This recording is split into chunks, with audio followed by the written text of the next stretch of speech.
हुक्मी सबे उपजै, हुक्मी कार कमाहे, हुक्मी काल वस्त है, हुक्मी सच समाहे। नानक जो तिस पावै सो थियै, इन जनता वस किछ नाहि। नानक जो तिस पावै सो थियै, इन जनता वस किछ नाहि।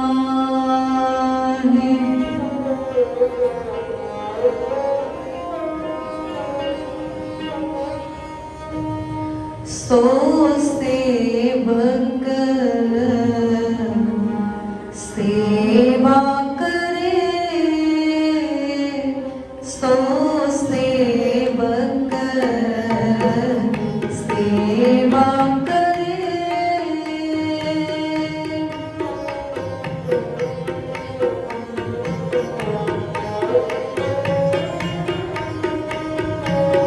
सो सेवक सेवा करे, सो सेवक सेवा करे। जिसनो हुक्म मनाए सी, जिसनो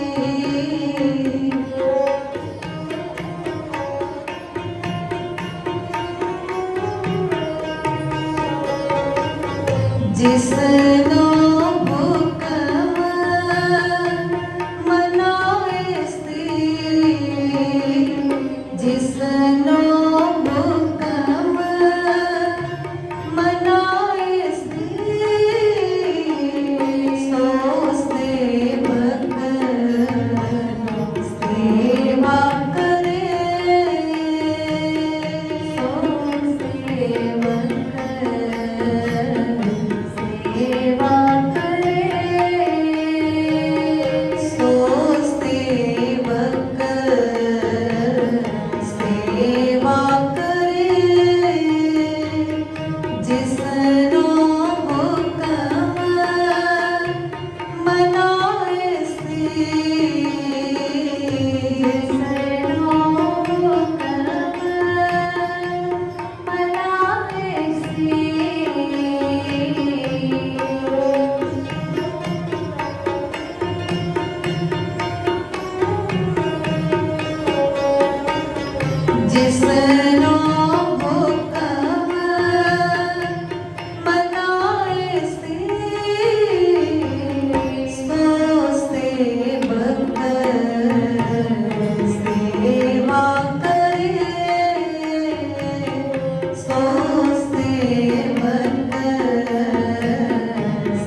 सेवक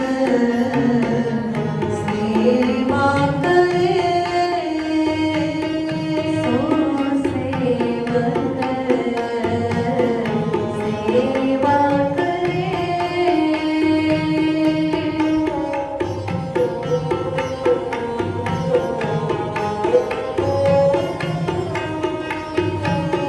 सो सेवक सेवा करे सो सेवक सेवा करे जिसनो हुक्म मनाए सी जिसनो हुक्म मनाए सी जिसनो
ਹੁਕਮ ਮੰਨਿਐ ਹੋਵੇ ਪਰਵਾਣ, ਤਾਂ ਖਸਮੈ ਕਾ ਮਹਿਲ ਪਾਇਸੀ। ਖਸਮੈ ਪਾਵੈ ਸੋ ਕਰੇ, ਮਨੋ ਜਿੰਦਿਆ ਸੋ ਫਲ ਪਾਇਸੀ। जिस जन अपना हुक्म मनाया,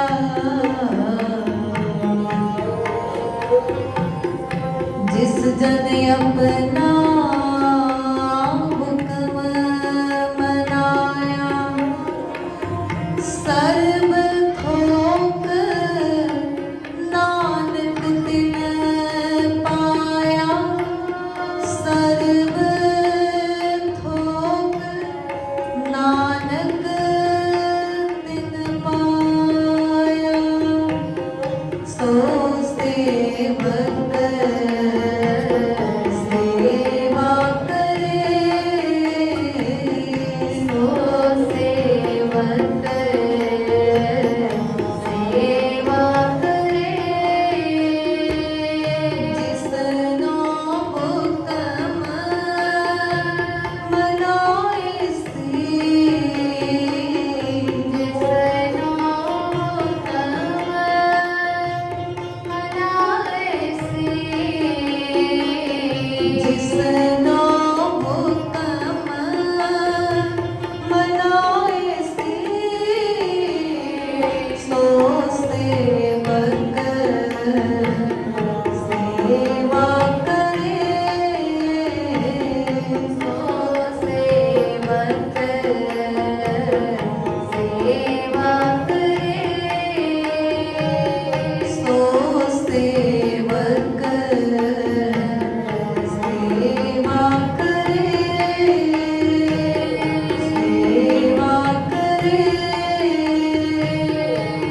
सेवा करे,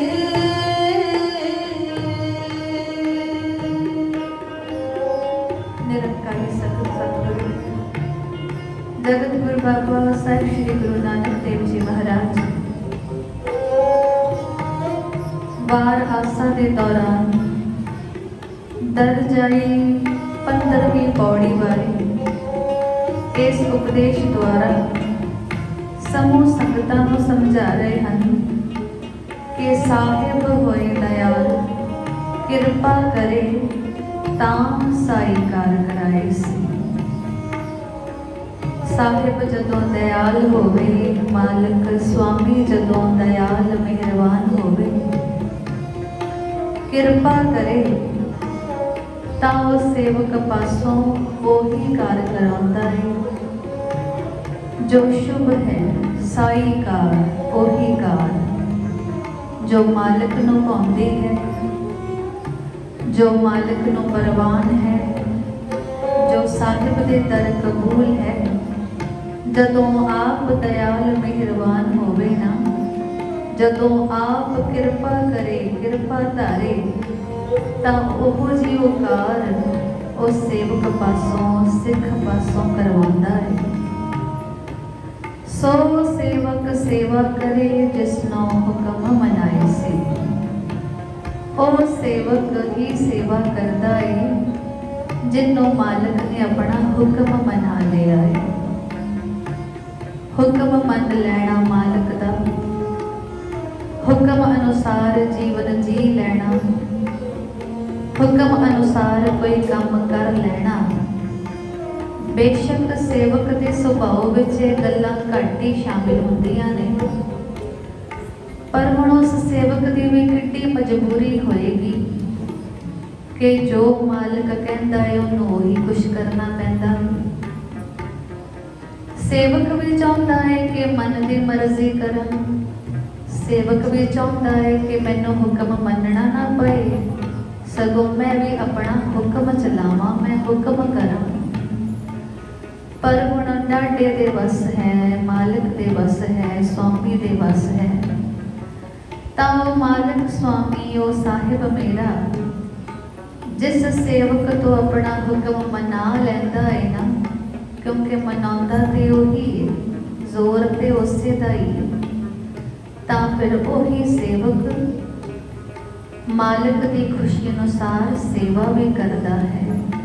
ਮਾਲਕ ਦੀ ਸਾਹਿਬ ਦੀ ਭਾਵਨੀ ਅਨੁਸਾਰ स्वामी की रजा अनुसार सेवा भी करता है। सतगुरु कहते कि हुक्म मन्निया होवै परवान तां खसमै का महल पाए से। जिन्हें हुक्म मन लिया है वो दर ते परवान हो गया है, कबूल हो गया है। ओनू खसम दे दर ते ढोई मिल गई है, खसमै का महल पाए सी। मालक दे दर दी ढोई मिल गई है, उन्होंने अस्थान मिल गया है स्वामी दे मंदिर विच। दर कबूली मिल गई है, दर प्रवानगी मिल गई है, जेड़े सेवक ने हुक्म मन लिया है। हुक्म रजा पावनी परमात्मा की मर्जी, सतगुरु की मर्जी, ये बड़े जोर वाली कला है। इत्थे तक पहुँचना हर प्राणी मात्र की मत बुद्ध का जोर नहीं, हर प्राणी मात्र इस गल के पास को भी नहीं। हुण साहिब आप सहाई होवे, मालक आप सहाई होवे, किसे सेवक दे मन विच, किसे सेवक दे हृदय विच, किसे सेवक दे संपूर्ण जीवन विच अपने हुक्म की दृढ़ता वसा देवे, अपनी रजा अपनी भावनी की दृढ़ता वसा देवे ना, फिर वो दृढ़ हुक्म अनुसार सेवक सेवा कमा के दर परवान हुंदा है, दर कबूल हुंदा है, मालक दे महल मंदिर विच ढोई पाउंदा है, शोभा योग अस्थान पाउंदा है। मारू राग अंदर निरंकारी पातशाह धन गुरु नानक देव जी महाराज जिक्र करते हैं, कुछ प्रमुख हस्तियां का जिक्र किया है उन्होंने। साडे वर्गे नादान साधारण जीवां की गल ते खैर की हुई है, पर कुछ प्रमुख शख्सियतां ने उन्हां दा भी हवाला लिया है गुरु नानक देव जी महाराज ने। की कहते कि ब्रह्मा बिसन ऋखि मुनि शंकर इंद तपै भिखारी।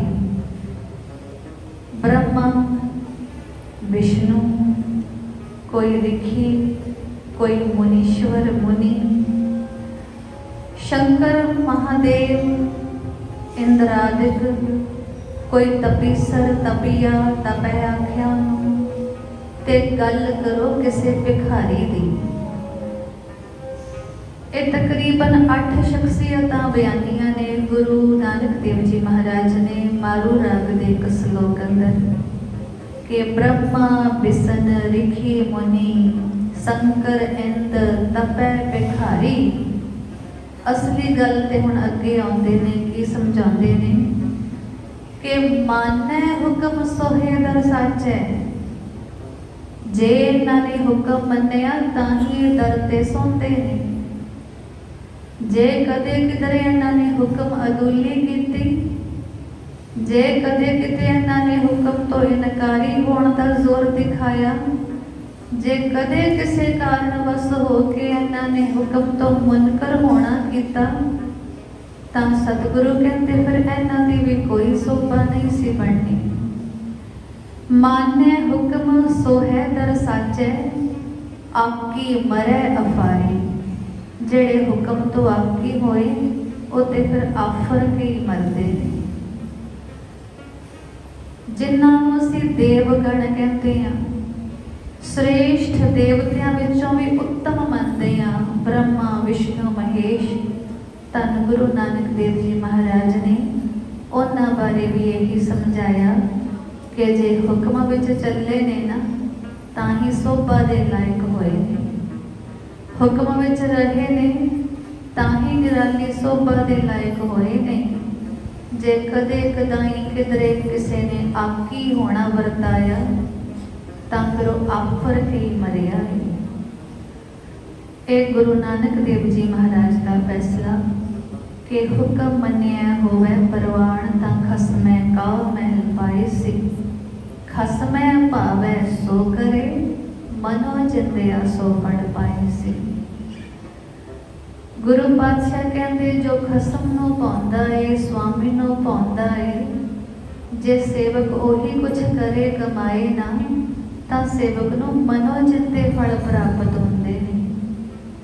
गल गुरु दी मन लई जाए, सतगुरु दी मन लई जाए, गुरु सवारे गुरमुख महापुरख दी मन लई जाए, जां सबनी थाई वरत रहे परमात्मा दे हुक्म नूं ही मन लिया जाए। हर खेड विच, हर कला विच, हर नज़ारे विच जे परमात्मा दे हुक्म नूं ही मन लिया जाए तां धन गुरु नानक देव जी महाराज कहंदे कि तुहानूं मनो जिंदे फल मिलणगे। ते इत्थे ही बस नहीं, जदों सच्ची दरगाह जाओगे ना, इज्जत दा पैरण पा के, पत्त दी पोशाक पा के, उच्ची शोभा दी, उच्ची शान दी पहरण पा के, चद्दर ढाप के, पोशाका पहन के दरगाह विच जाओगे तां दरगह पैदा जाए सी। तां फिर हुण असीं विचार कर सकते हाँ कि सियाणे दी गल मन्नण तो पहले उस गल की वडियाई, उहदे गुण, उहदी शोभा बारे थानू कुछ जानकारी होवे, फिर असी गल भी मनते हैं, सानू प्रयोजन भी समझ आउंदा है, मतलब भी समझ आउंदा है कि सियाणे ने यह गल साडे भले लई ओ आखी है। जे हुण सतगुरु सियाणे दाने पुरख सानू हुक्म मन्नण की गल कर रहे ने तां हुक्म की वडियाई भी नालों नाल समझा रहे हैं कि भाई सच्ची इज्जत का पैरण पा के दरगाह ही ढोई पाओगे, भाई जनों मनो जिंदे फल पाओगे, खसम दे दर ते परवान होवोगे, साहिब की दयालता कृपालता के पात्र बनोगे। गल बस हुक्म मन्नण दी है, तां हुक्म मन्नण तो पहले सानू जानकारी होवे कि हुक्म है कि हुक्म कित्थों तक वाजिब है, हुक्म की हद कित्थे तक है, कि कोई हुक्म बेहद भी हो सकता है। बस इहो जानकारी असी प्राप्त करनी है। तां गुरु नानक देव जी महाराज ने जप बाणी की पहली पौड़ी दौरान जो गल्लां सानू समझाइयां सन कि पुराणियां रूढ़ियां ढो ढो के गल नहीं बननी, पुरातन परंपरावां ते खड़े रहोगे ते गल नहीं बननी। नवे समाज की सिरजना का पैगाम है, तब नवीन सोच चाहिए, नवी परंपरा चाहिए, कोई नवी मर्यादा, कोई नवी रवनीत, कोई नवे रस्मो रिवाज चाहिए, क्योंकि समा बदल रहा है, हालात बदल रहे हैं, वक्त बदल रहा है। दसिया सी साहिबा ने पहली पौड़ी दौरान कि शरीर की सुच काफ़ी नहीं है, दसिया सी कि शरीर की चुप भी काफ़ी नहीं, मौन भी काफ़ी नहीं, यह भी दसिया कि शरीर का रज भी काफ़ी नहीं है। भुखे शरीर नूं रजाउण ते आओ ते जे रज तक की गल बनती हुंदी तां साहिब कहते कि रज भी काफ़ी नहीं शरीर का, तन का। यह भी समझाया सी कि बौद्धिक सियाणपां नाल, बौद्धिक जानकारी नाल भी गल नहीं बननी। गल कदों बनेगी, सवाल उठिया कि किवें गल बनेगी, किव सचियारा हुई है, किव कूड़े टुटे पाल। साहिबा जवाब दिता, हुक्म रजाई चलना नानक लिखिया नाल। किवें कूड़ दी कंध छुट्टे टुटे, किवें बंदा सचियार होवे, सच तक पहुँचे, सच नूं पा लए, सच विच समाई करे, रब तक पहुँचे, रब नूं पा लए। तां उत्थे भी पहली पौड़ी विच साहिबा ने हुक्म की ही गल कीती सी कि हुक्म विच चलना है। राजी होके चलना है, ऐसा नहीं कि नक चढ़ा के चलना है, औखे होके चलना है, नहीं नहीं ऐसा नहीं। राजी होके चलना, हुक्म रजाई चलना, नानक लिखिया नाल, हुक्म ते नाल लिखिया है।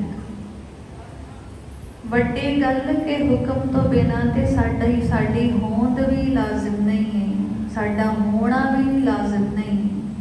जे असी हाँ तो अपने आप में एक साबता सबूता हुक्म ही समझ लियो। जे अजे भी समझ तो परे है कहानी तो आओ साहिबां के मुख तो ही सुनते हैं। जप बाणी दी दूजी पौड़ी कहन लगे, हुक्मी होवन आकार हुक्म ना कहया जाई, हुक्मी होवन जी हुक्म मिले वडियाई, हुक्मे उत्तम नीच हुक्म लिख दुख सुख पाई है। एक ना हुक्मी बख्शीस एक हुक्मी सदा पवाई है, हुक्म अंदर सबको बाहर हुक्म ना कोई, नानक हुक्म जो बुझे ताहों मैं कहे ना कोई। सतगुरु कहते कि सारे आकार सारिया मूर्तां सारे शरीर ये सब हुक्म विच ही बने हुए हैं, हुक्म करके ही सारे आकार हैं। पर वो हुक्म कहा नहीं जा सकता, इकल्ले आकारां तक गल नहीं मुक जाती। हुक्म तो उस तो भी कितने वधीक है, वड्डा है, श्रेष्ठ है, उत्तम है, परे तो परे है।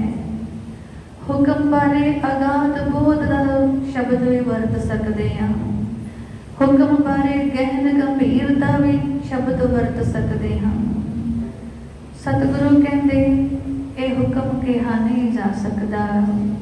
जे कोई मूड़ मत आखे कि मैं रब दे हुक्म की तुहानू चर्चा करके सुनावा, विचार करके सुनावा, तो उस बेचारे नू माफ़ ही कर दो कि भुल्लड़े। जे हुक्म की विचार करन ते आए तो इनू सचमुच पता लग जाए कि हुक्म कहा नहीं जा सकता। हुक्मी होवन आकार हुक्म ना कहया जाए, हुक्म करके ही सारे जीव ने सारा जीवन है, जिन्ना भी सृष्टि का जीवन दिखाई पैंदा है, संपूर्ण ब्रह्मांड अंदर जिन्ना भी जीवन जी जगत दिखाई पैंदा है वो परमात्मा दे हुक्म करके ही है। ते जिन्नी भी शोभा है ये हुक्म करके ही मिली है, वडियाई जो मिली है ये भी हुक्म करके ही मिली है। ओदे हुक्म विच ही कोई उच्चा है, कोई नीवा है, कोई उत्तम है, कोई अधम है, कोई श्रेष्ठ है, कोई नीवा है। ओदे हुक्म विच ही सब दुख सुख है, नाल क्या लिख दुख सुख पाए ओदे हुक्म करके। साडी करम गति उन्हें वेखी ते उन्हें वेखदे ही लिख दिता साडे ही भागां विच दुख ते सुख। ओदे हुक्म विच लिखिया गया है साडा दुखी होना, साडा सुखी होना। ओदे हुक्म करके ही असी खुशियां मनाते हैं, ओदे हुक्म करके असी सोगवार होंदे हैं, ओदे हुक्म करके ही असी गमां दे रसातल विच डुबदे हां, ते ओदे हुक्म करके ही असी भंगड़े पाउंदे हां, चाव मनाते हैं।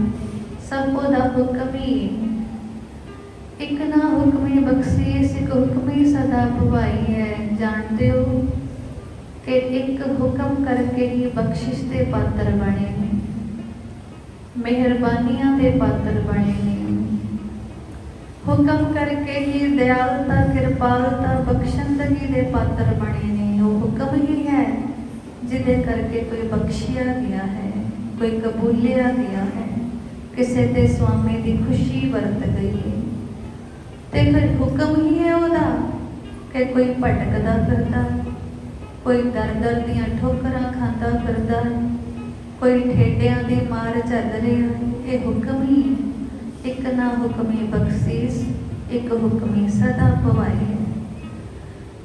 गल की के हुक्म है अंदर सबको बाहर हुक्म ना होए। मुकदी गल के सब कुछ हुक्म विच ही है, हुक्म तो बाहर कुछ भी नहीं। ਅਸੀਂ ਤੁਸੀਂ ਵੀ ਹੁਕਮ ਤੋਂ ਬਾਹਰ ਨਹੀਂ ਹੋ ਸਕਦੇ, ਇਨਕਾਰੀ ਵੀ ਨਹੀਂ ਹੋ ਸਕਦੇ। ਜਨਮ ਸਾਡਾ ਉਹਦੇ ਹੁਕਮ ਵਿੱਚ ਹੈ, ਜੀਵਨ ਸਾਡਾ ਉਹਦੇ ਹੁਕਮ ਵਿੱਚ ਹੈ, ਤੇ ਅਖੀਰ ਮੌਤ ਵੀ ਉਹਦੇ ਹੁਕਮ ਵਿੱਚ ਹੀ ਹੈ। ਹੁਕਮ ਹੈ ਅੰਦਰ ਸਭ ਕੋ, ਬਾਹਰ ਹੁਕਮ ਨਾ ਕੋਏ। ਨਾਨਕ ਹੁਕਮ ਹੈ ਜੇ ਪੁੱਜੈ, ਤਾਂ ਹਉ ਮੈਂ ਕਹੈ ਨਾ ਕੋਈ। ਧੰਨ ਗੁਰੂ ਨਾਨਕ ਦੇਵ ਜੀ ਕਹਿਣ ਲੱਗੇ ਕਿ ਜੇ ਕੋਈ ਹੁਕਮ ਨੂੰ ਬੁੱਝ ਲਏ ਨਾ, ਜੇ ਕੋਈ ਹੁਕਮ ਨੂੰ ਜਾਣ ਲਏ, ਹੁਕਮ ਦਾ ਭੇਤ ਪਾ ਲਏ ਨਾ, ਤਾਂ ਫਿਰ ਉਹ ਮੈਂ ਕਰਦਾ ਨਾ ਫਿਰੇ ਇੱਥੇ, ਹਉ ਮੈਂ ਕਹੇ ਨਾ ਕੋਈ। ਫਿਰ ਕੋਈ ਵੀ ਹਉ ਮੈਂ ਨਾ ਕਹੇ, ਕੋਈ ਵੀ ਮੈਂ ਨਾ ਕਰੇ, ਕੋਈ ਮੇਰਾ ਤੇਰਾ ਨਾ ਕਰੇ, ਕੋਈ ਦੁਈ ਦੁਵੈਖ ਵਿੱਚ ਨਾ ਵਰਤੇ। ਅਸੀਂ ਬਸ ਆਪਣੇ ਜੀਵਨ ਤੇ ਲਾਗੂ ਕਰਕੇ ਵੇਖਣੀ ਇਹ ਗੱਲ ਕਿ ਕੀ ਅਸੀਂ ਹੁਕਮ ਨੂੰ ਬੁੱਝ ਲਿਆ ਹੈ, ਕਿ ਸਾਨੂੰ ਹੁਕਮ ਦੀ ਸਹੀ ਜਾਣਕਾਰੀ ਹੋ ਗਈ ਹੈ। ਜੇ ਜਾਣਕਾਰੀ ਹੋ ਗਈ, ਜੇ ਅਸੀਂ ਬੁੱਝ ਲਿਆ, ਤਾਂ ਫਿਰ ਕੀ ਅਸੀਂ ਹੁਣ ਹੁਕਮ ਨੂੰ ਅਮਲੀ ਤੌਰ ਤੇ ਕਮਾਉਣਾ ਸ਼ੁਰੂ ਕੀਤਾ ਹੈ। ਬਸ ਇਹੀ ਪੜਚੋਲ ਕਰਨੀ ਅਸੀਂ ਗੁਰੂ ਦੀ ਗੋਦ ਵਿੱਚ ਬਹਿ ਕੇ, ਸਤਸੰਗ ਦੀਆਂ ਘੜੀਆਂ ਗੁਜ਼ਾਰ ਕੇ, ਗੁਰਸਿੱਖਾਂ ਨਾਲ ਰਾਬਤਾ ਕਾਇਮ ਕਰਕੇ, ਗੁਰਮੁਖ ਮਹਾਂਪੁਰਖਾਂ ਦੀ ਵਿਚਾਰ ਸੁਣ ਕੇ, ਉਪਦੇਸ਼ ਸੁਣ ਕੇ, ਬਸ ਆਪਣੇ ਜੀਵਨ ਦੀ ਇਹੀ ਭੁੱਖ ਪੜਤਾਲ ਕਰਨੀ ਹੈ। ਤੇ ਜਿਨ੍ਹਾਂ ਵਡ ਭਾਗਿਆਂ ਨੇ ਭੁੱਖਿਆ, ਪੜਤਾਲਿਆ, ਆਪਣੇ ਆਪ ਨੂੰ ਗਹਿਰਾਈ ਵਿੱਚ ਦੇਖਿਆ, ਤਾਂ ਉਹਨਾਂ ਨੇ ਜਾਣਿਆ ਕਿ ਸਾਨੂੰ ਤੇ ਬਸ ਮਿੱਠਾ ਹੁਕਮ ਹੀ ਚੰਗਾ ਲੱਗਦਾ ਹੈ, ਜਿਹੜਾ ਮਿੱਠਾ ਹੋਵੇ। ਕੌੜਾ ਚੰਗਾ ਨਹੀਂ ਲੱਗਦਾ। ਜਿਸ ਕਿਸੇ ਹੁਕਮ ਵਿੱਚ ਕੁੜੱਤਣ ਵਰਤ ਗਈ ਹੈ ਨਾ, ਉਹ ਸਾਨੂੰ ਕਬੂਲ ਨਹੀਂ ਹੁੰਦੀ। ਸਾਨੂੰ ਸੁੱਖ ਦੇਣ ਵਾਲਾ ਹੁਕਮ ਚੰਗਾ ਲੱਗਦਾ ਹੈ। ਕਿਸੇ ਹੁਕਮ ਕਰਕੇ ਅਸੀਂ ਦੁਖੀ ਹੋਏ, ਪੀੜਤ ਹੋਏ, ਸਾਨੂੰ ਉਹ ਹੁਕਮ ਚੰਗਾ ਨਹੀਂ ਲੱਗਦਾ। ਵੈਸੇ ਵੀ ਸਾਡਾ ਸੁਭਾਅ ਹੈ ਕਿ ਸਾਨੂੰ ਹੁਕਮ ਮੰਨਣਾ ਚੰਗਾ ਨਹੀਂ ਲੱਗਦਾ, ਹੁਕਮ ਕਰਨਾ ਚੰਗਾ ਲੱਗਦਾ ਹੈ। ਜਿੰਨਾ ਆਨੰਦ, ਜਿੰਨੀ ਖੁਸ਼ੀ ਸਾਨੂੰ ਦੂਜਿਆਂ ਤੇ ਹੁਕਮ ਚਲਾ ਕੇ ਹੁੰਦੀ ਹੈ, ਉਹਨਾਂ ਆਨੰਦ ਸਾਨੂੰ ਕਿਸੇ ਦਾ ਹੁਕਮ ਮੰਨ ਕੇ ਨਹੀਂ ਆਉਂਦਾ। ਓਨੀ ਖੁਸ਼ੀ ਸਾਨੂੰ ਕਿਸੇ ਦਾ ਕਹਿਣਾ ਮੰਨ ਕੇ ਨਹੀਂ ਮਿਲਦੀ। ਇਹ ਸਾਡੇ ਸੁਭਾਅ ਦੀ ਗਿਰਾਵਟ ਹੈ, ਸਾਡੇ ਸੁਭਾਅ ਦੀ ਕਮਜ਼ੋਰੀ ਹੈ। ਧਰਮੀ ਸਿਆਣਿਆਂ ਨੇ ਪ੍ਰਵਾਨ ਲਿਆ ਕਿ ਪਤਾ ਤੇ ਲੱਗੇ ਸਾਨੂੰ ਹੁਕਮ ਕਿਹੜਾ ਕਿਹੜਾ ਚੰਗਾ ਲੱਗਦਾ ਹੈ। ਕੋਈ ਮਹਾਤਮਾ ਸਨ, ਉਹਨਾਂ ਦੇ ਕੋਲ ਇੱਕ ਸੇਵਕ ਰਹਿਣ ਆ ਗਿਆ ਹੈ, ਗਿਆਨ ਪ੍ਰਾਪਤੀ ਦੀ ਇੱਛਾ ਰੱਖ ਕੇ। ਤਾਂ ਮਹਾਂਪੁਰਸ਼ਾਂ ਨੇ ਉਸ ਬਾਲਕ ਨੂੰ ਕਿਹਾ ਕਿ ਪੁੱਤਰ ਜਾਓ, ਜੰਗਲ ਵਿੱਚੋਂ ਜਾ ਕੇ ਲੱਕੜਾਂ ਲੈ ਆਓ, ਬਾਲਣ ਦੀ ਲੋੜ ਹੈ, ਆਸ਼ਰਮ ਵਿੱਚ ਤੁਸੀਂ ਜਾ ਕੇ ਲੱਕੜਾਂ ਚੁਣ ਲਿਆਓ।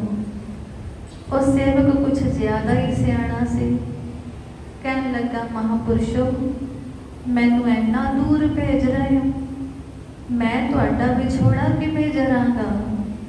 ਮੈਂ ਤੇ ਘਰ ਪਰਿਵਾਰ ਛੱਡ ਕੇ ਚੱਲ ਕੇ ਤੁਹਾਡੇ ਕੋਲ ਇਸ ਲਈ ਆਇਆ ਕਿ ਤੁਹਾਡੇ ਨੇੜੇ ਰਹਾਂ, ਸਦਾ ਸਦਾ ਤੁਹਾਡਾ ਦਰਸ਼ਨ ਕਰਦਾ ਰਹਾਂ, ਤੁਹਾਡੀ ਕਿਰਪਾ ਦਾ ਪਾਤਰ ਬਣਿਆ ਰਹਾਂ, ਤੇ ਤੁਸੀਂ ਮੈਨੂੰ ਭੇਜ ਰਹੇ ਹੋ ਐਡੀ ਦੂਰ ਜੰਗਲ ਵਿੱਚ ਲੱਕੜਾਂ ਚੁਣਨ ਵਾਸਤੇ।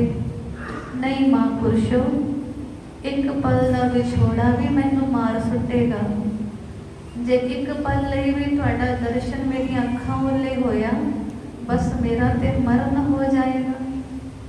ਮਹਾਂਪੁਰਸ਼ ਚੁੱਪ ਕਰ ਗਏ। ਥੋੜੇ ਸਮੇਂ ਬਾਅਦ ਕੁਝ ਕੀ ਹੋਇਆ ਕਿ ਬਰਸਾਤ ਦਾ ਮੌਸਮ ਸੀ, ਮੀਂਹ ਪੈਣਾ ਸ਼ੁਰੂ ਹੋਇਆ। ਤਾਂ ਆਸ਼ਰਮ ਦੀ ਹਾਲਤ ਐਸੀ ਸੀ ਕਿ ਛੱਤ ਚੋਣ ਲੱਗ ਪਈ ਹੈ। ਮਹਾਂਪੁਰਸ਼ ਕਹਿਣ ਲੱਗੇ ਉਸ ਸੇਵਕ ਨੂੰ ਕਿ ਭਾਈ ਚੱਲ ਮੈਂ ਤੈਨੂੰ ਮਿੱਟੀ ਫੜਾਵਾਂ, ਤੂੰ ਮਿੱਟੀ ਛੱਤ ਤੇ ਪਾ ਦੇ, ਤਾਂ ਜਿੱਥੋਂ ਜਿੱਥੋਂ ਪਾਣੀ ਚੋਰਿਆ ਹੈ, ਛੱਤ ਟਪਕ ਰਹੀ ਹੈ, ਉਹ ਰੁਕ ਜਾਏਗੀ। ਮੀਂਹ ਦਾ ਪਾਣੀ ਸਾਰਾ ਅੰਦਰ ਨਹੀਂ ਆਏਗਾ ਆਪਣੀ ਸਬਾਤ ਵਿੱਚ।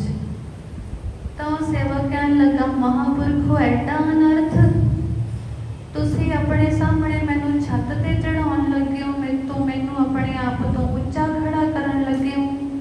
ये निरादर मैं नहीं कर सकता, एडी अवज्ञा एडा अपराध मैं नहीं कर सकता कि गुरुजन नीवे खड़े होण ते मैं छत ते चढ़िया रहा। नहीं महापुरखो, ये अपराध मेरे तो ना कराओ, क्षमा करो, मैनू माफ करो। तुसी नीचे खड़े होए, तुसी जमीन ते खड़े होए ते मैं तुहाडे सामने उच्ची छत ते चढ़िया होवां। नहीं महात्मा जी, ये अवज्ञा मैं नहीं कर सकता। चलो महापुरुषां ने कोई जवाब ना दिता, चुप रह गए। कुछ समय बाद एक माता लंगर प्रसाद लैके आई है ते लंगर प्रसाद भी खीर पूड़ियां दा लै आई है। तो महात्मा ते उस तरह कोमल सुभाव, सादा सुभाव, सहज बिरती। महापुरुषां ने उस सेवक नूं आवाज़ मारी, क्योंकि कला उही ते सी कोल रहिंदा। कहन लगे कि आओ भाई, आके प्रसादा छको। माता खीर पूड़े बना के लेके लंगर प्रसाद विच आके छक लो।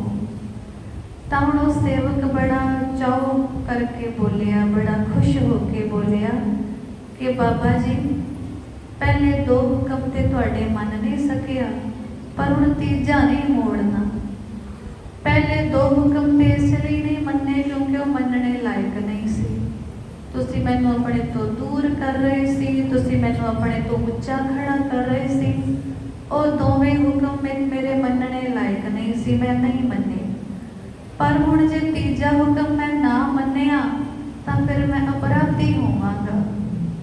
जे तुहाडा तीजा हुक्म भी मैं मोड़ दिता खाली तां मैं तुहाडा गुनाहगार होवांगा। ये जो तुसी हुक्म कीता ना कि खीर पूड़े छक लै आके, ये हुक्म मैं जरूर मन लवांगा। फिर असी जाणिया कि साडी हालत भी ऐदां दी ही है।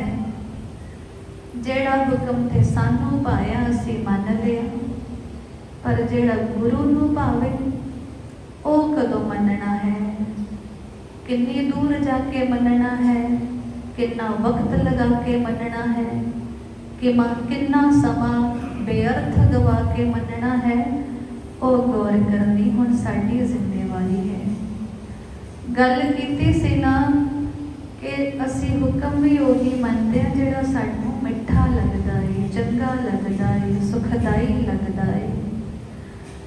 पर जेड़े हुक्म बदले सानू कुछ उचेच करनी पै जाए, जिस हुक्म बदले सानू कुछ कष्ट सहारना पै जाए, जिस हुक्म बदले साडी हौमे नूं सट वजदी होवे, जिस हुक्म बदले साडी हौमे प्रताड़ित होवे, जख्मी होवे, साडा मन मरदा होवे, ओ हुक्म सानू बड़ा औखा लगदा है मनना।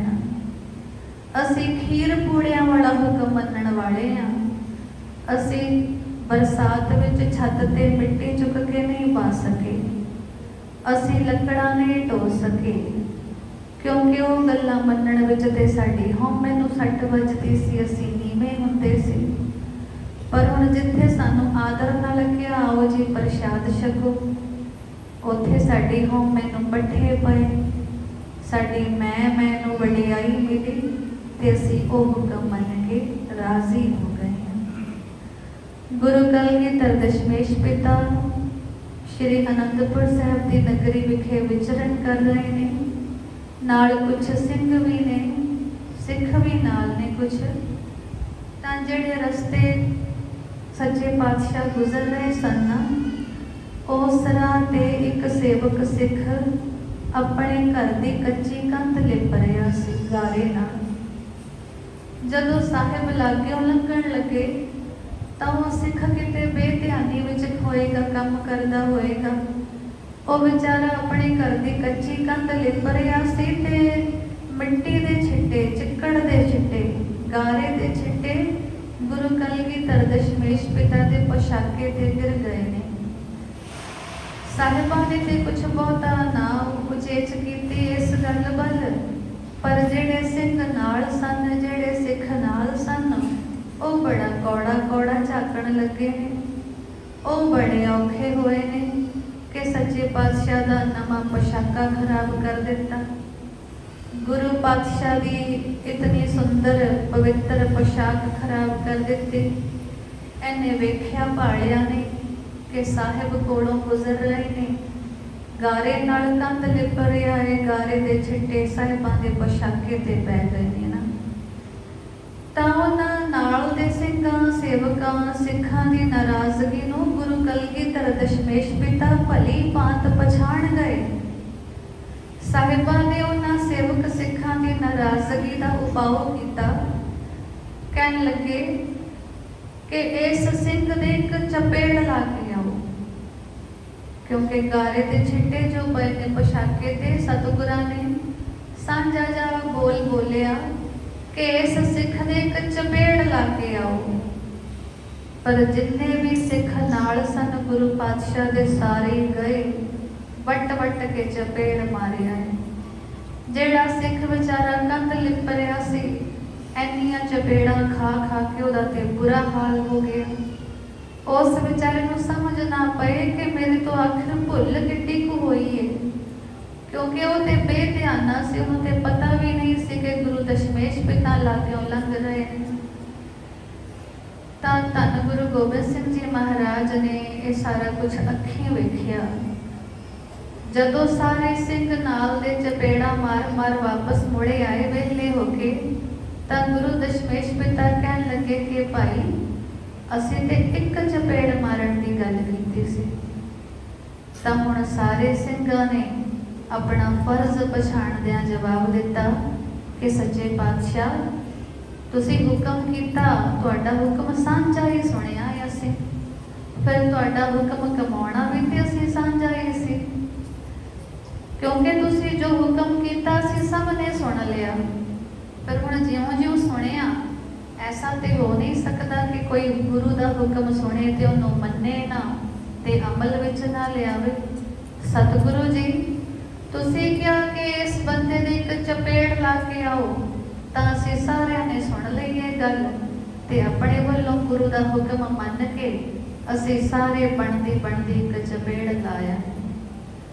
गुरु कलगीधर दशमेश पिता कहते कि अच्छा यही गल है। सारे बोले एक जुबान के हाँ जी ऐदा ही है। तां गुरु कलगीधर पातशाह कहन लगे कि सिख नौजवान है, देखण पाखण नूं भी चंगा है, मूँह मत्थे लगदा है, ते तुहाडीआं दित्तियां चपेड़ां मारियां चपेड़ां बदले इन्हें कोई हुज्जत भी नहीं कीती, इन्हें रोस भी बहुता नहीं मनाया, संजम विच रह गया, जबत विच रह गया। ते हुण इस सिख ते साडी खुशी है, ते हुण असीं हुक्म करते हैं कि तुहाडे घर कोई ब्याहण योग बच्ची होए, कोई नौजवान बच्ची होए तुहाडी, ते उस बच्ची दा डोला इस सिख नूं दिओ। हुण सारे सिख नीवियां पा गए ने। हुण नहीं किसी नूं सुझिया कि गुरु दा हुक्म सांझा वरतिया है, सुनिया भी सारियां ने सांझा ही इको जिहा, ते हुण मन्नना भी ते पैना ही है सांझे तौर ते। फिर नहीं किसी नूं याद आया, जदों कुटना सी, मारना सी, चपेड़ लगानी सी, सारे हुब के तुर के गए, अपने वल्लों पूरे जोर नाल कड़कदार चपेड़ा सुट के आए। पर हुण साहिब कहते कि तुहाडे घर नौजवान बच्ची होएगी ते डोला दिओ इस सिख नूं अपनी बच्ची दा। कोई ना मित्रे, बस एक सिख सी जिन्हें गुरु दे वचन नूं सिर मत्थे मन्निया, कबूलिया ते अपनी नौजवान धी दा डोला उस सिख नूं दिता। सो इस प्रसंग नूं सुनाउण दा मतलब भी इन्ना ही है कि असीं हुक्म भी उन्हां को ही मन्नण तक पहुंचे हाँ जिथे तक साडी हौमै बचदी होवे, साडी मैं नूं रजामंदी मिलदी होवे, सहमति मिलदी होवे। पर जिथे किधरे साडी मैं नूं सट वजे, चोट वजे साडी हौमै नूं, उदों असीं अवेसणे हो जाते हैं, उदों असीं मीसणे ही बन जाते हैं कि सुनिया ही नहीं हुक्म असीं ते फिर मनना की ते कमाउणा की ते बड़ी दूर दीयां गल्लां ने। ਹੁਣ ਧੰਨ ਗੁਰੂ ਨਾਨਕ ਦੇਵ ਜੀ ਮਹਾਰਾਜ ਕਹਿੰਦੇ ਕਿ ਵੇਖ ਭਾਈ ਸਿੱਖਾ, ਤੇਰਾ ਤੇ ਜੰਮਣਾ ਵੀ ਹੁਕਮ ਵਿੱਚ ਹੀ ਹੋਇਆ ਏ। ਤੂੰ ਹੁਣ ਹੁਕਮ ਤੋਂ ਕਿੱਥੇ ਤੱਕ ਭੱਜੇਗਾ, ਕਿੱਥੋਂ ਤੱਕ ਦੌੜ ਲਏਗਾ, ਕਿੱਥੋਂ ਤੱਕ ਛੁਪ ਜਾਏਗਾ ਹੁਕਮ ਤੋਂ।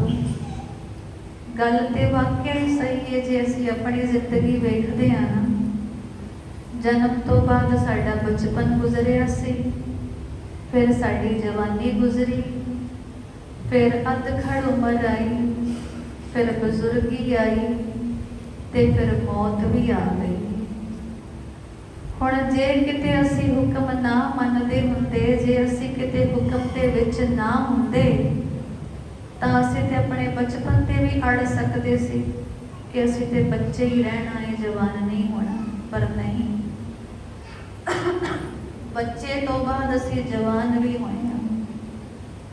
ਹੁਣ ਜੇ ਕਿਤੇ ਅਸੀਂ ਹੁਕਮ ਵਿੱਚ ਨਾ ਹੁੰਦੇ ਤਾਂ ਅਸੀਂ ਜਵਾਨੀ ਤੇ ਹੀ ਅੜ ਖੜੋਂਦੇ ਕਿ ਹੁਣ ਅਸੀਂ ਕਦੇ ਬੁੱਢੇ ਨਹੀਂ ਹੋਣਾ, ਬਜ਼ੁਰਗ ਨਹੀਂ ਹੋਣਾ।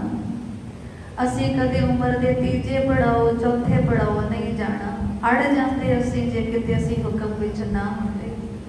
ਪਰ ਹੁਕਮ ਵਿੱਚ ਹਾਂ, ਅਸੀਂ ਮਾਲਕ ਦੇ ਹੁਕਮ ਵਿੱਚ ਜਵਾਨੀ ਗੁਜ਼ਰੀ ਹੈ ਸਾਡੀ, ਫਿਰ ਤੀਜੀ ਪਹਿਰ ਤੀਜੀ ਅਵਸਥਾ ਆਈ, ਅੱਧਖੜ ਉਮਰ ਵੀ ਆਈ ਹੈ, ਫਿਰ ਬਜ਼ੁਰਗੀ ਵੀ ਆ ਟੁਕੀ ਹੈ। ਤੇ ਹੁਣ ਬਜ਼ੁਰਗੀ ਵੇਲੇ ਜੇ ਕੋਈ ਅੜਖੜ ਹੋਣ ਦੀ ਗੱਲ ਕਰੇ ਕਿ ਮੈਂ ਤੇ ਹੁਣ ਮਰਨਾ ਹੀ ਨਹੀਂ, ਮੁੱਕਣਾ ਹੀ ਨਹੀਂ, ਮਿਟਣਾ ਹੀ ਨਹੀਂ, ਸਾਹਿਬ ਕਹਿੰਦੇ ਕਿਵੇਂ ਹੋਏਗਾ। ਮੌਤ ਵੀ ਹੁਕਮ ਹੀ ਹੈ ਉਹਦਾ, ਤੇ ਉਹ ਹੁਕਮ ਤੁਹਾਨੂੰ ਮੰਨਣਾ ਵੀ ਪੈਣਾ, ਕਬੂਲਣਾ ਪੈਣਾ, ਤੇ ਤੁਹਾਨੂੰ ਤਨ ਤੇ ਹਟਾਉਣਾ ਵੀ ਪੈਣਾ ਹੈ। ਸਭ ਕੁਝ ਤੁਹਾਡਾ ਹੁਕਮ ਵਿੱਚ ਹੀ ਹੈ। ਭੁੱਖ ਹੈ ਤੁਹਾਡੀ, ਉਹ ਵੀ ਹੁਕਮ ਅੰਦਰ ਹੀ ਹੈ। ਲੱਖ ਕੋਸ਼ਿਸ਼ ਕਰ ਲਓ ਕਿ ਭੁੱਖ ਨਾ ਲੱਗੇ, ਭੁੱਖ ਨਾ ਲੱਗੇ, ਪਿਆਸ ਨਾ ਲੱਗੇ, ਪਿਆਸ ਨਾ ਲੱਗੇ, ਪਰ ਲੱਗਣੀ ਹੀ ਹੈ। ਐਸੇ ਤਰ੍ਹਾਂ ਸਾਡੀ ਤੰਦਰੁਸਤੀ, ਸਾਡਾ ਰੋਗ ਵੀ ਪਰਮਾਤਮਾ ਦੇ ਹੁਕਮ ਅੰਦਰ ਹੀ ਹੈ। ਦਾਅਵੇ ਨਾਲ ਕੋਈ ਨਿਰੋਗ ਕਾਇਆ ਨਹੀਂ ਪਾ ਸਕਦਾ। ਆਪਣੀ ਹੋਂਦ ਦੇ ਦਾਅਵੇ ਨਾਲ ਕੋਈ ਕਿਸੇ ਨੂੰ ਰੋਗੀ ਵੀ ਨਹੀਂ ਕਰ ਸਕਦਾ। ਤੰਦਰੁਸਤੀ ਵੀ ਉਹਦੇ ਹੁਕਮ ਵਿੱਚ ਹੈ, ਰੋਗ ਵੀ ਉਹਦੇ ਹੁਕਮ ਕਰਕੇ ਹੀ ਹੈ। ਸਾਡੇ ਲਈ ਤੇ ਬਸ ਇੰਨਾ ਹੀ ਜ਼ਰੂਰੀ ਹੈ ਕਿ ਅਸੀਂ ਮੰਨ ਕਿੰਨਾ ਕੁ ਸਕਦੇ ਹਾਂ, ਉਹਨੂੰ ਸਮਝ ਕਿੰਨਾ ਕੁ ਸਕਦੇ ਹਾਂ। ਜ਼ਿੰਦਗੀ ਦੀ ਸਾਰੀ ਖੇਡ ਹੁਕਮ ਮੰਨਣ ਵਾਲੀ ਹੀ ਹੈ। ਹਰ ਦਿਨ, ਹਰ ਰਾਤ, ਹਰ ਘੜੀ, ਹਰ ਪਹਿਰ ਜਸੇ ਪਲ ਮਹੂਰਤ, ਹਰ ਸਵਾਸ ਦੇ ਰਾਹੀਂ, ਅੰਦਰ ਚੱਲਦੀ ਪ੍ਰਾਣ ਵਾਯੂ ਦੇ ਰਾਹੀਂ ਅਸੀਂ ਹੁਕਮ ਨੂੰ ਹੀ ਸਮਝਣਾ ਹੈ, ਹੁਕਮ ਨੂੰ ਹੀ ਪਛਾਣਨਾ ਹੈ, ਹੁਕਮ ਨੂੰ ਹੀ ਬੁੱਝਣਾ ਹੈ। ਕਿ ਕਦੇ ਏਦਾਂ ਦੀ ਕਿਰਪਾ ਵਰਤੇ, ਸਾਰਾ ਹੁਕਮ ਸਮਝ ਪੈ ਜਾਏ। ਜਾਣਦੇ ਹੋ ਕਿ ਹੁਕਮੀ ਬੰਦਾ ਕੌਣ ਹੋਇਆ ਹੈ ਗੁਰੂ ਘਰ ਅੰਦਰ? ਸਰਵ ਪ੍ਰਥਮ ਸਰਵ ਸ਼੍ਰੋਮਣੀ ਨਾਮ ਭਾਈ ਲਹਿਣਾ ਜੀ ਦਾ ਹੀ ਆਇਆ, ਜਿਨ੍ਹਾਂ ਦਾ ਕੱਲ ਨੂੰ ਗੁਰਤਾ ਗੱਦੀ ਦਿਵਸ ਹੈ। ਭਾਈ ਲਹਿਣਾ ਜੀ ਦਾ ਸਾਰਾ ਜੀਵਨ ਹੀ ਹੁਕਮ ਤੇ ਖੜਾ ਸੀ। ਅਸੀਂ ਤੇ ਬਸ ਗੁਰਬਾਣੀ ਦਰਸ਼ਨ ਸੁਣਿਆ ਕਿ ਸਾਡਾ ਜਨਮ ਜੀਵਨ ਮਰਨ ਹੁਕਮ ਹੈ। ਸਾਡੇ ਲਈ ਤੇ ਬਸ ਅੱਖਰਾਂ ਵਿੱਚ ਹੀ ਸਾਰਾ ਕੁਝ, ਸ਼ਬਦਾਂ ਵਿੱਚ ਹੈ, ਲਫ਼ਜ਼ਾਂ ਵਿੱਚ ਹੀ।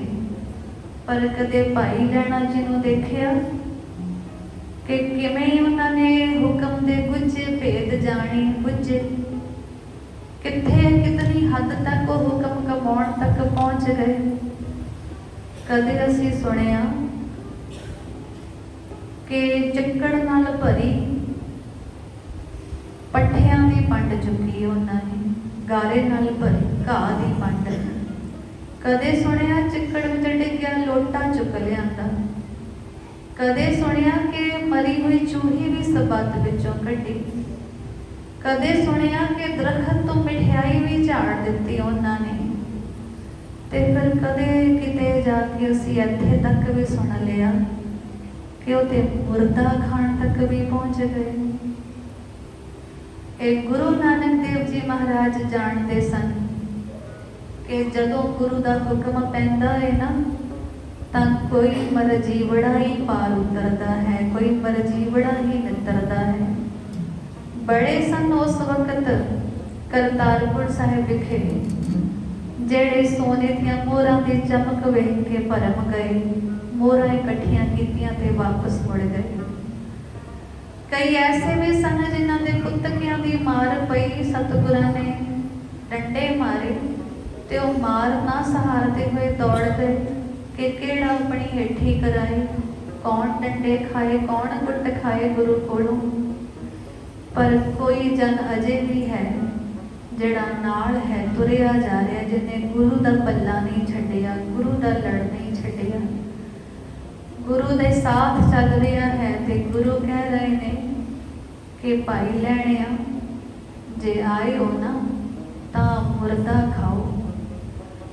ਉਸ ਵਕਤ ਬਾਬਾ ਬੁੱਢਾ ਜੀ ਵਰਗੇ ਸਿੱਧਕੀ ਸਿੱਖ ਵੀ ਡੋਲ ਗਏ, ਪਰ ਭਾਈ ਲਹਿਣਾ ਜੀ ਨੇ ਕੋਈ ਹੀਲ ਹੁਜਤ ਨਹੀਂ ਕੀਤੀ, ਕੋਈ ਸਵਾਲ ਨਹੀਂ ਪਾਇਆ। ਬਸ ਬੇਨਤੀ ਕੀਤੀ ਕਿ ਸੱਚੇ ਪਾਤਸ਼ਾਹ ਕਿਹੜੇ ਪਾਸਿਓਂ ਖਾਵਾਂ, ਹੁਕਮ ਕਰੋ ਕਿਸ ਪਾਸਿਓਂ ਖਾਵਾਂ। ਐਨਾ ਹੁਕਮ ਮੰਨਣ ਤੱਕ ਕੌਣ ਪਹੁੰਚ ਸਕਿਆ? ਬਸ ਇੱਕੋ ਹੀ ਨਾਮ ਆਇਆ, ਭਾਈ ਲਹਿਣਾ ਜੀ। ਤੇ ਫਿਰ ਅਸੀਂ ਸੁਣਿਆ ਨਾ, ਹੁਕਮ ਮੰਨਿਆ ਹੋਵੇ ਪ੍ਰਵਾਨ, ਤਾਂ ਖਸਮੈ ਕਾਲ ਮਹਿਲ ਪਾਏ ਸੀ। ਪ੍ਰਾਪਤ ਹੋਈ ਫਿਰ ਗੁਰਤਾ ਗੱਦੀ, ਪ੍ਰਾਪਤ ਹੋਇਆ ਗੁਰਿਆਈ ਤਿਲਕ। ਸਿੱਖ ਸੁਆਮੀ ਬਣ ਗਿਆ, ਸੇਵਕ ਸੁਆਮੀ ਮਾਲਕ ਹੋ ਗਿਆ। ਤੇ ਜਿਹੜਾ ਸੁਆਮੀ ਸੀ, ਮਾਲਕ ਸੀ, ਉਹਨੇ ਸਾਰਾ ਦਰ ਘਰ ਮਹਿਲ ਮੰਦਰ ਸਿੱਖ ਦੇ ਹਵਾਲੇ ਕੀਤਾ, ਸੇਵਕ ਦੇ ਹਵਾਲੇ ਕੀਤਾ। ਤੇ ਆਪ ਸੇਵਕ ਬਣ ਕੇ ਸੇਵਕ ਤੋਂ ਸੁਆਮੀ ਬਣੇ ਸਿੱਖ ਨੂੰ ਮੱਥਾ ਟੇਕਿਆ। ਲਹਿਣੇ ਦੀ ਫੇਰਾਈਏ ਨਾਨਕਾ ਦੋਹੀ ਖੱਟੀ ਹੈ। ਧੰਨ ਗੁਰੂ ਅੰਗਦ ਦੇਵ ਜੀ ਮਹਾਰਾਜ ਹੁਕਮ ਦੀ ਵਡਮੁੱਲੀ ਮਿਸਾਲ ਹਨ। ਜੇ ਲਾ ਮਿਸਾਲ ਪ੍ਰਮਾਣ ਲੈਣਾ ਹੈ ਤਾਂ ਗੁਰੂ ਅੰਗਦ ਦੇਵ ਜੀ ਮਹਾਰਾਜ ਭਾਈ ਲਹਿਣਾ ਜੀ ਦਾ ਹੀ ਜ਼ਿਕਰ ਕਰਨਾ ਬਣਦਾ ਹੈ। ਧੰਨ ਗੁਰੂ ਅੰਗਦ ਦੇਵ ਜੀ ਮਹਾਰਾਜ ਨੇ ਹੀ ਸਾਨੂੰ ਸਮਝਾ ਦਿੱਤਾ ਸੀ ਆਪਣੇ ਜੀਵਨ ਕਾਲ ਆਸਰੇ ਕਿ ਭਲੇ ਸਿੱਖਾ, ਜਿੱਥੇ ਕੋਈ ਗੱਲ ਮੰਨਣ ਲਈ ਰਾਜ਼ੀ ਨਾ ਹੋ ਸਕੇ ਨਾ, ਉੱਥੇ ਤੂੰ ਗੱਲ ਮੰਨਣੀ ਹੈ ਗੁਰੂ ਦੀ। ਜਿੱਥੇ ਹਰ ਕਿਸੇ ਨੂੰ ਗੁਰੂ ਦਾ ਕਹਿਣਾ ਮੰਨਣਾ ਔਖਾ ਲੱਗਦਾ ਹੋਵੇ ਨਾ, ਉੱਥੇ ਤੂੰ ਚੱਲਣਾ ਹੈ ਕਹਿਣੇ ਵਿੱਚ। ਜਦੋਂ ਹਰ ਹੁਕਮ ਮੰਨਣ ਤੱਕ ਕਿਸੇ ਦੀ ਸੱਤਿਆ ਨਾ ਰਹੇ, ਤਾਂ ਉਸ ਵਕਤ ਹੁਕਮ ਤੇ ਪਾਰ ਤੂੰ ਹੀ ਉਤਰਨਾ ਹੈ। ਤੇ ਜਿਹੜੇ ਹੁਕਮੀ ਬੰਦੇ ਹੋਏ, ਉਹ ਫਿਰ ਟੁੱਟੇ ਨਹੀਂ, ਡੋਲੇ ਨਹੀਂ, ਥਿੜਕੇ ਨਹੀਂ, ਉਹ ਕੇਸਾਂ ਸਵਾਸਾਂ ਸੰਗ ਹੁਕਮ ਦੀ ਖੇਡ ਨਿਭਾ ਗਏ ਨੇ। ਅਸੀਂ ਜਦੋਂ ਸਿੱਖ ਜਗਤ ਅੰਦਰ ਸ਼ਹੀਦੀ ਪਰੰਪਰਾ ਦਾ ਜ਼ਿਕਰ ਕਰਦੇ ਹਾਂ ਨਾ, ਭਾਈ ਦਇਆਲਾ ਜੀ, ਭਾਈ ਮਤੀ ਦਾਸ ਜੀ, ਭਾਈ ਸਤੀ ਦਾਸ ਜੀ, ਭਾਈ ਮਨੀ ਸਿੰਘ ਜੀ, ਭਾਈ ਤਾਰੂ ਸਿੰਘ ਜੀ, ਇਹਨਾਂ ਮਰਜੀ ਵੜਿਆਂ ਦਾ ਜ਼ਿਕਰ ਆਉਂਦਿਆਂ ਵੀ ਸਾਨੂੰ ਹੁਕਮ ਯਾਦ ਆ ਜਾਂਦਾ ਹੈ ਕਿ ਉਹੀ ਨੇ ਜਿਹੜੇ ਹੁਕਮ ਮੰਨਣ ਦੀ ਹੱਦ ਮੁਕਾ ਗਏ, ਟੁੱਟੇ ਨਹੀਂ, ਡੋਲੇ ਨਹੀਂ, ਥਿੜਕੇ ਨਹੀਂ, ਘਬਰਾਏ ਨਹੀਂ, ਹੁਕਮ ਤੇ ਆਪਣਾ ਆਪਾ ਵਾਰ ਗਏ, ਆਪਣਾ ਆਪਾ ਕੁਰਬਾਨ ਕਰ ਗਏ। ਧੰਨ ਗੁਰੂ ਨਾਨਕ ਦੇਵ ਜੀ ਮਹਾਰਾਜ ਕਹਿੰਦੇ ਕਿ ਇਹੀ ਨੇ ਫਿਰ ਜਿਹੜੇ ਸੱਚੀ ਇੱਜ਼ਤ ਦੀ ਪੋਸ਼ਾਕ ਪਾ ਕੇ ਦਰਗਾਹੀ ਬੈਸਣ ਪਾਉਂਦੇ ਨੇ, ਮਾਣ ਪਾਉਂਦੇ ਨੇ, ਵਡਿਆਈ ਦੇ ਪਾਤਰ ਬਣਦੇ ਨੇ। ਵਡਿਆਈਆਂ ਤੇ ਹੁਕਮ ਮੰਨਣ ਵਾਲਿਆਂ ਦੇ ਹਿੱਸੇ ਆਈਆਂ ਨੇ। ਜਿਹੜੇ ਹੁਕਮ ਕਰਨ ਵਾਲੇ ਹੋਏ, ਜਿਹੜੇ ਹੁਕਮ ਚਲਾਉਣ ਵਾਲੇ ਹੋਏ, ਉਹਨਾਂ ਨੂੰ ਕਦੇ ਗੁਰੂ ਦਰ ਮਾਣ ਨਹੀਂ ਮਿਲਿਆ, ਉਹਨਾਂ ਨੂੰ ਸੱਚੇ ਦਰ ਤੇ ਵੀ ਕੋਈ ਮਾਣ ਨਹੀਂ ਮਿਲਿਆ। ਮਾਣ ਤੇ ਉਹਨਾਂ ਨੂੰ ਹੀ ਮਿਲਿਆ ਜਿਨ੍ਹਾਂ ਨੇ ਹੁਕਮ ਮੰਨਿਆ, ਨਾ ਕਿ ਹੁਕਮ ਚਲਾਇਆ। ਸੋ ਕਿਰਪਾ ਹੋਵੇ ਸਤਿਗੁਰਾਂ ਦੀ, ਇਹ ਪਾਵਨ ਵਿਚਾਰ ਸਾਡੇ ਹਿਰਦੇ ਘਰ ਵਸੇ, ਸਾਨੂੰ ਵੀ ਸਮਝ ਆਵੇ ਕਿ ਨਾਨਕ ਹੁਕਮ ਪਛਾਣ ਕੇ ਤੋ ਖਸਮੈ ਮਿਲਣਾ। ਭਾਈ ਲਹਿਣਾ ਜੀ ਹੁਕਮ ਪਛਾਣ ਕੇ ਸਵਾਮੀ ਸਤਿਗੁਰੂ ਨਾਨਕ ਦੇਵ ਜੀ ਨੂੰ ਮਿਲ ਗਏ, ਅਭੇਦ ਹੋ ਗਏ। ਤੇ ਜੇ ਕਿਧਰੇ ਅਸੀਂ ਹੁਕਮ ਪਛਾਣੀਏ ਤਾਂ ਸਾਡਾ ਵੀ ਮਿਲਣਾ ਹੋ ਸਕੇ, ਸਾਡੀ ਵੀ ਸਮੀਪਤਾ, ਨੇੜਤਾ ਸਤਿਗੁਰੂ ਨਾਲ, ਵਾਹਿਗੁਰੂ ਨਾਲ ਬਣ ਸਕੇ। ਆਓ ਵਿਚਾਰੀਏ ਗੁਰੂ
आनंद पया मेरी माई। सतगुरु मैं पाया सतगुर ता पाया सहज सेती मन बचिया बधाइया। रावण तन बलवार